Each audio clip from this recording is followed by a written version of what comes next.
Alrighty, it's Cherokee. Today, I think it's time that we start worrying about upgrades. Because I've done a lot of shit to this thing mechanically, but none of them have been actually upgrades yet. They've just been replacing and stuff. So, if you notice, the bottom trim panel's off and only connected by that box over there. So that I can look under here for a CB radio location. Got myself a Uniden Pro520xl. It's nice and small, nice and cheap, but it's one higher up. It's got a Squelch and RF Gain separate, so that's cool. And it's pretty small, so you can fit it just about anywhere. So, if you look at the front, you got yourself a volume knob, squelch knob, RF gain knob. All the way to the right, that's the channel selector. And up top, you got 3 switches. You got a public address, so you can hook up a loudspeaker. You flip this, and now you're talking on the speaker. A&L, that's automatic noise limiter. I think that's supposed to clean up the incoming signal a little bit, take out some of the noise. Then you have emergency channel 9, so you can switch directly to channel 9, which is the emergency channel on CBs. This is the standard Uniden microphone that comes with it. Just plug screws right in. And it comes with, on the back, we got the antenna connector right here. And we got 2 3.5mm jacks. We got the PA speaker and the external speaker over there. And then the power line. It's got a fusible link in there. And it runs out to 2 leads. So you got your positive and your negative. So you would hook them up however the hell you like. Hook them up to the battery with a switch. You can hook them up to the fuse box. I'm probably going to do the fuse box. So that's the radio part of it. As you saw, I'm trying to figure out where to mount the thing. I was thinking maybe putting it up here, maybe up here, but I don't like the wire dangling and in the view. But there's 2 screws up there, and you could hook up a mount to that. Some people put it on the passenger side, so they'll lay it on the wall, or they'll put it like right here where the panel would be. But the location that I had right here, it's right underneath this computer. So I'm wondering if maybe I can use the bracket. If you notice, there's a bracket here with some bolts. Maybe I can make a bracket onto that bracket to hold the radio, so it's sitting right under here where I can access it nice and easily. Doesn't seem to get in the way, and it's nice and close to the fuse box. So I might do that. Alright, so here we are indoors. This is everything that I got. For the antenna, I got myself a 4-foot FireStik. It's a FireStik II with the tunable tip. So right up here, you have a big bolt like this that you can unscrew, and then you have the lock washer here, and it comes with a rubber protective tip so that this doesn't corrode or anything. When you tune this antenna, this tip has to go on. For FireStiks, I've heard of people speculating that there might be some kind of metal particle or something that interferes or interacts with the RF signal that comes out of the tip. So when you're tuning your SWR, you want to make sure that this tip is installed when you're checking it. And it's a pain in the ass because you got to take that tip off every time you want to adjust it. But it has to be on there to get a correct tune. So for the accessories, for the antenna itself, I got mostly FireStik stuff. This is a FireStik mount that mounts to the vehicle. So it's got an L bracket and 4 holes here, and the antenna goes through here. And it comes with an Allen key to adjust these guys, and it comes with the part that connects the antenna right here to the coax cable. And you also got some mounting screws there. So that's what that looks like. That's got 4 mounting holes that go into the body, and then you got that for the antenna. And then this goes in the middle of that. After the mounting hardware, I have a heavy-duty spring. This is meant for up to 5 feet. The medium spring said it was only good for 3 feet, so I got the heavy-duty one. So the spring is going to go into this connector, and then the spring is going to go into the antenna. Now, to go inside the vehicle, we have this 18-foot coax cable right here, and it's got the 2 coax ends already installed. And for testing purposes, I got an SWR test meter. This is the SWR2T. It's made by Workman, and it's really simple. It's got a gauge, forward, and reflect, and then it's got the calibration dial. And on the back you have your in and your out, 1 to antenna, 1 to transmitter. Now, to use this, you're going to need another coax cable. So this kit that I got also came with a little small jumper coax, so that you can connect the tuner in. And you can leave that in all the time if you'd like, but I'm not going to. Okay, so that's all the accessories and everything that I got. So now I just got to figure out how I'm going to hook it all up. And I'll show you where I think I'm going to put the mounting bracket. Here we are at the back of the Jeep on the passenger side. I've seen a lot of posts online where people post their bracket next to the taillight, something like that. And then this will sit like that. And I think I like the way that looks. So in order to do this, you're just going to take the tail light out so that you can get some better access. The bump stop hits there, so if you look, it's not perfectly flat. And you also got to make sure that you check on the top what this is. So the only thing in the way really is the bump stop, and that hits there. So I'm not going to put the mount there. I'm going to put it when the taillight sits flush. I'm going to cut this little piece of plastic off the taillight probably, and have the bracket sit right there, because that seems to sit nice against the body. Just for reference, it's going to look something like that.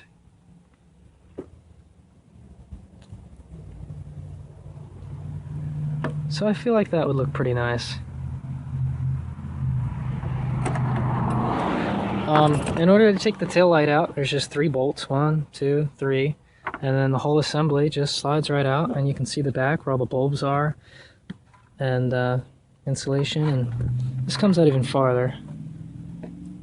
And you could disconnect it if you really wanted to, which might be the smarter idea, but it's got enough wire that I can just sit it on the inside. So now, from the dust pattern, you can see where the tail light sits. I want it to sit right about there. So, I guess I'm going to drill some holes or something. Alright, I used a hacksaw to cut off that little square piece on the tail light. That was for marginal strength and support for that part of it, I guess. I got white paint marks there to show where where this thing's going to line up at. It's going to stick out a little bit, but I'd rather do it this way so the taillight sits flush. I'm fine with this. If anything, maybe I'll beat the mount in a little bit so that it sits closer to the body. But I think we're just about ready to start drilling. It came, the mounting kit I got came with these little screws. Hopefully they'll, with 4 of them in there, it'll be enough support to hold the antenna. I'm sure I'll find out later if it gets ripped out. Alright, there we go. Got our 4 holes drilled. And I think it's ready for the screws to open them up a little wider. There we go. Mount is screwed in place and adjusted to where I want it to be. It's pretty well on there. And close the hatch.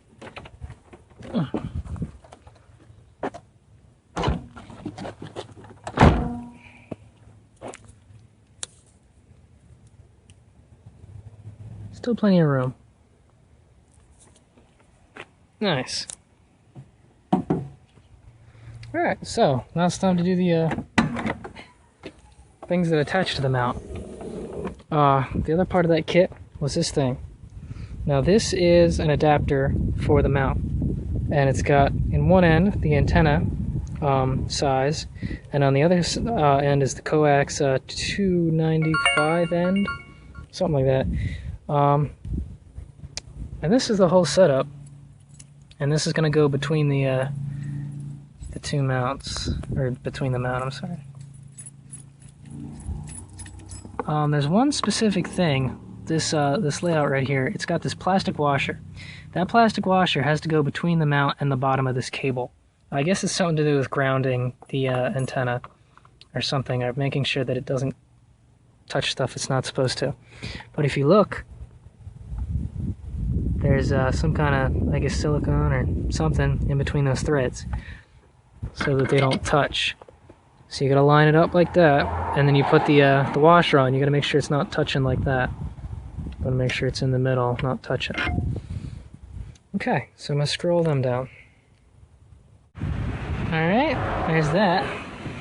So if you notice, the crush washer has been appropriately crushed. Not super tight, but tight for sure. So, next part on my list is my heavy-duty spring. Make sure she goes in straight. There you go. Spring secured, and then the last part's the antenna itself. Ain't she pretty? The spring lets it wobble a little bit. It does put a decent amount of stress on the mount, so maybe later on I'll figure out how to get the bracket farther down, give it some more support. But, that's it right there.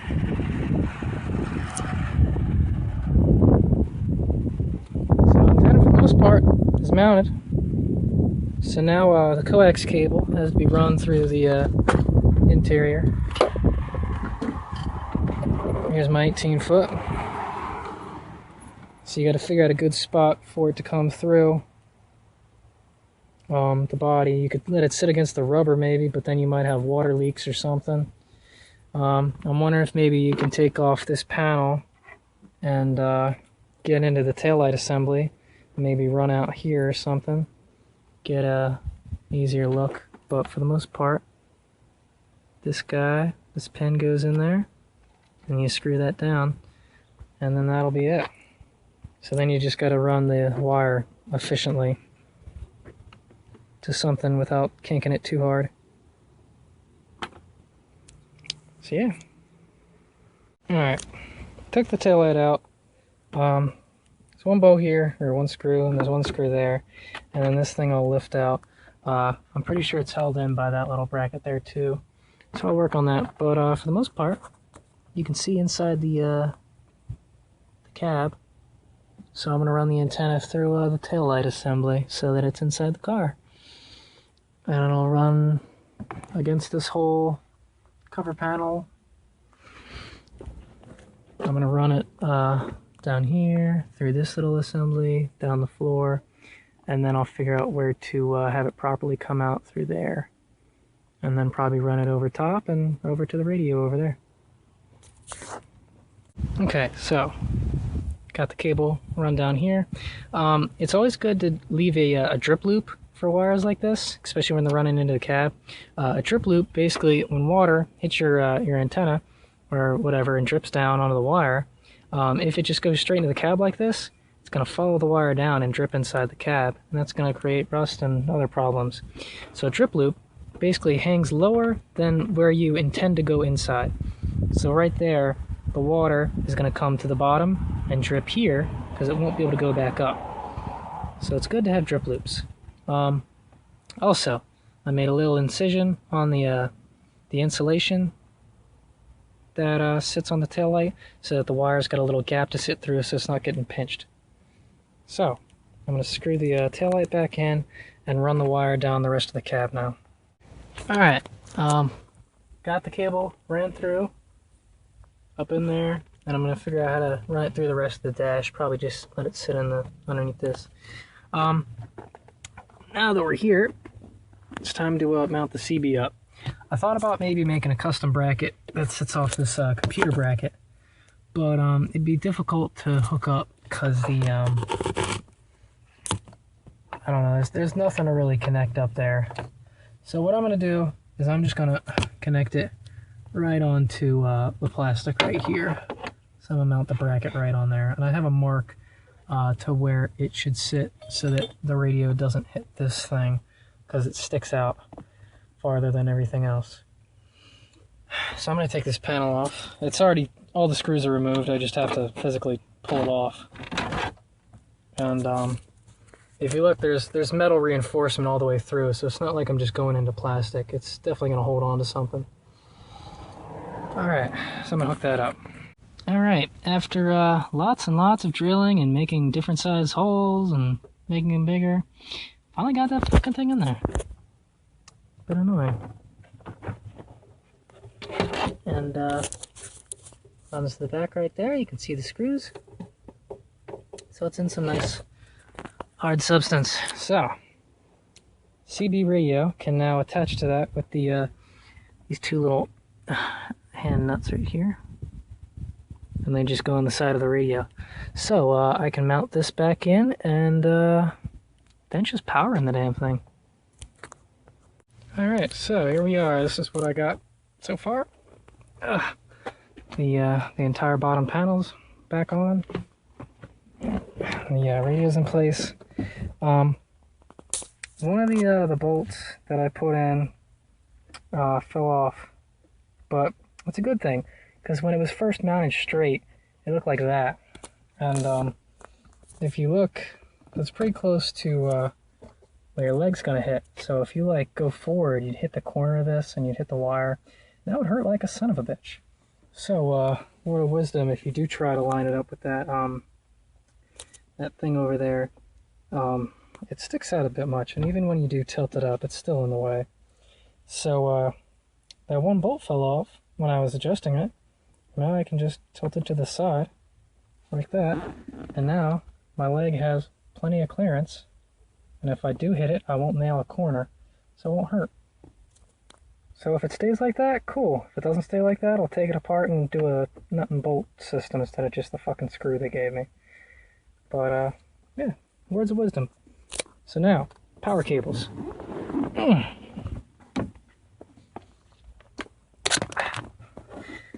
And the way that I routed my the cable, it was the perfect amount.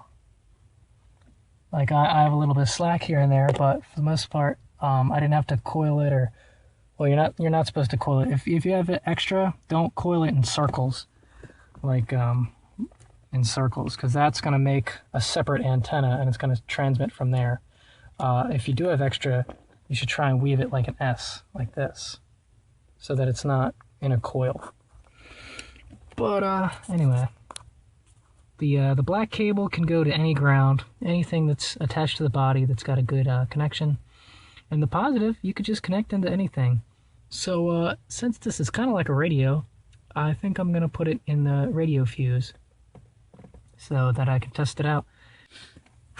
Pro tip, you should hook up the negative cable before you put this bar back on, because the ground that I hooked it up to is right behind this thing, and it's a royal pain to get to it when this is still on. Anyway, I'll show you what I did. Positive cable into the radio fuse. Negative cable, where is it at? It is right there. That's another main ground. And I have the cable hooked up into that. So that's where it's grounded. Alright. Turn the key to the accessory position. Okay. Sick.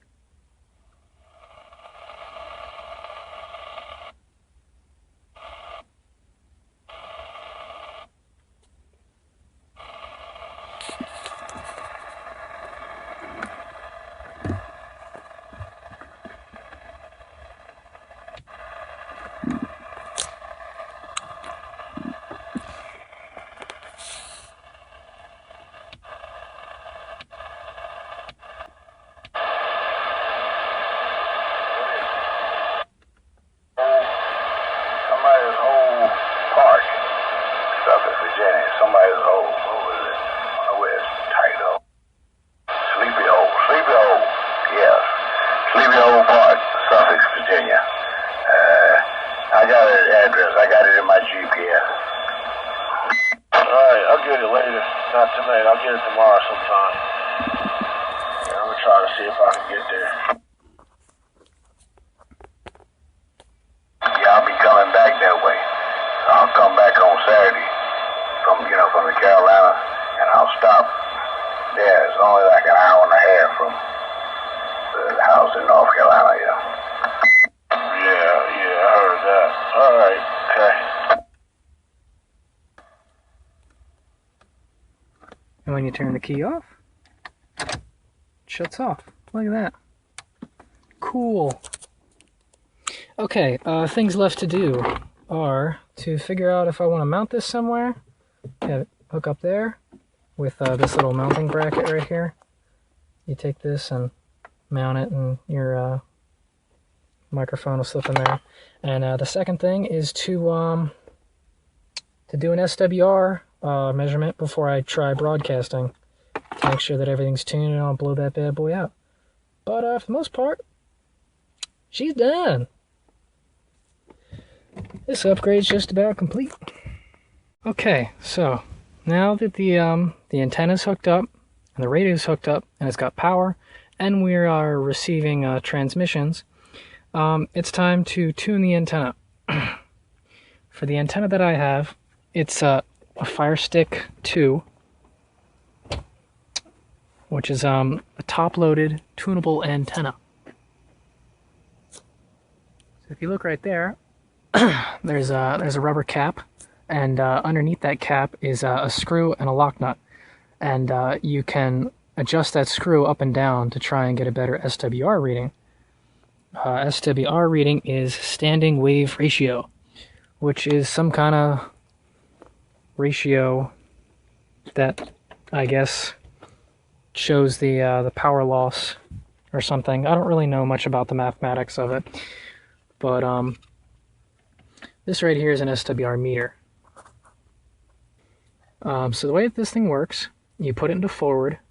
You can do 2 readings of channel 1 and channel 40, or you can just sit in the middle and do channel 20. You key the mic in forward and then turn this calibration knob until it hits the set meter. And then you switch it to reflection and see where the needle sits. If it's 3 or higher, you got a really big problem, and you should stop pushing that button immediately so that you don't damage your radio. But a perfect SWR would be 1:1 ratio. 1.2, 1.3, that's really good. Usually anything below 2:1 is considered satisfactory. So let's see what my antenna is. So you key the mic. Hold on. Okay. This is difficult to do one-handedly.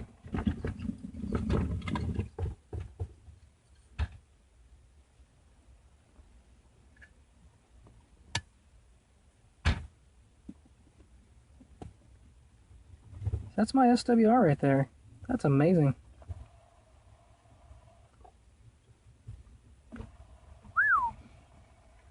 I might not even have to tune this motherfucker.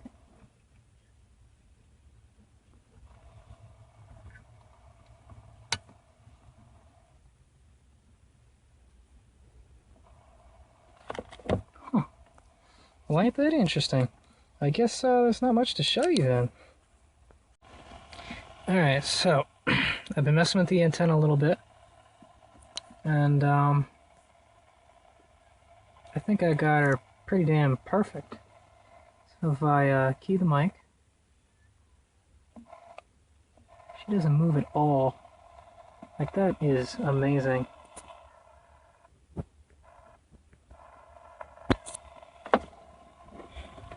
I'll show you where I got her tuned at. Here we are at the top of the antenna. Oops, take the cover off. That's how far I got it turned out. I got a damn good reading. Either that or the the meter I got sucks. Hopefully it's the first. Alright. I'm happy with that.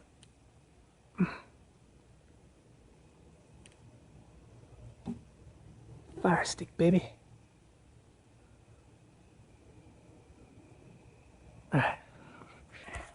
Alright. Well, hopefully this was helpful. I'm pretty impressed. So, I'm ready to go now. So I'm just gonna unhook this meter and set it back up to normal. Thanks for watching, folks.